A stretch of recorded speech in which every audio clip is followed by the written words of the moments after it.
Hello! Welcome to All A Plus Essays, the best among the best. My name is Julie and I will be your instructor as we read through Race and Ethnicity, Effects on Life essay.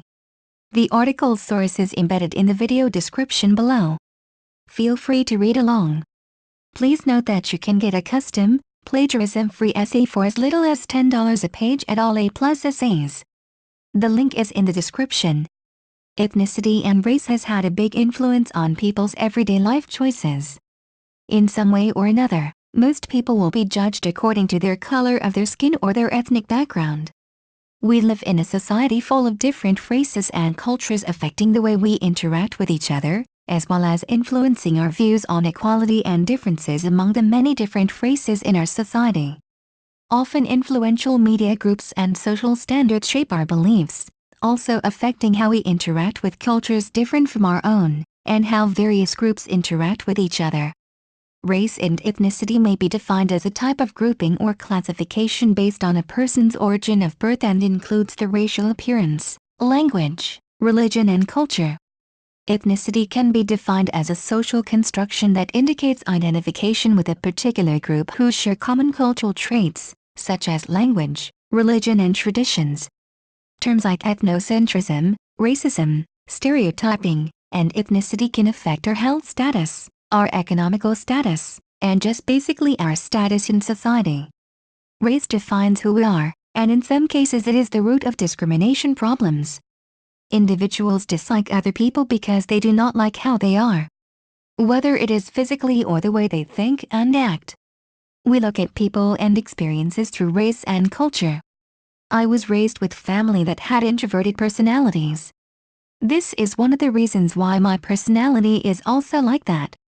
I grew up recognizing differences in races and ethnicity and it never affected my way of being. I simply saw everyone the same, with the same potential and equal opportunity. I have been taught by the spoken and unspoken ways of my parents, teachers, friends. I have simply grown up recognizing what is wrong and what is right among society. I was born in California but both my parents are Mexican, which makes me Hispanic. My experiences of racial profiling or prejudice due to my ethnic background or my Hispanic look have not been too common or extremely racist. My high school was about 99.99% Hispanic student body, so there was very little if any racial tension among students. It was when we would go out of that part of town that I would actually see racial comments made and shown by others.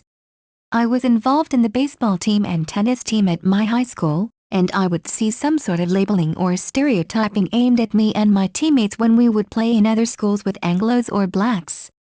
Since we were one of the poorest schools in the city, they would automatically assume we weren't adequately prepared to be playing a team like them. Their stereotypes of us would make them think that we didn't speak English and our playing abilities would be very novice since we didn't have the tools or money to afford good equipment or a coach at a young age. However, I will admit that we would also judge them as being too cocky, and with the conventional white people stereotypes. Though most of the time we were right because these were rich kids with almost everything handed to them.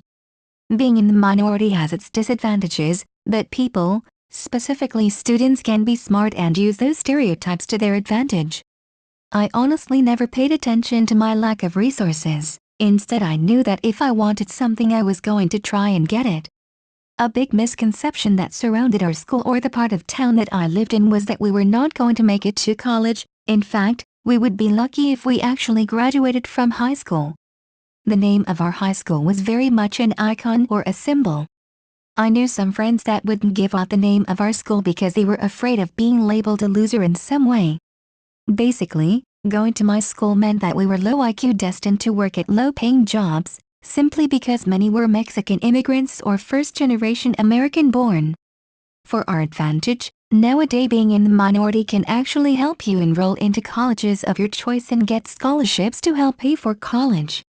Perceptions play a great role on judging others. Many times it is influenced by race and ethnicity. It is clear to me that if lived in a more diverse part of the city, my experiences would be very different. As society grows more with different cultures, races and ethnics, tension grows and people start disliking others' ways of being that are not like theirs. But it is important to understand that it is not healthy to have prejudice feelings towards others. It only makes one bitter. Thank you for taking your time to listen to me. I hope you enjoyed learning about race and ethnicity, effects on life essay as much as I did. Kindly remember that you can get a custom, plagiarism-free essay at All A+ Essays for as little as $10. The link is in the description. See you next time.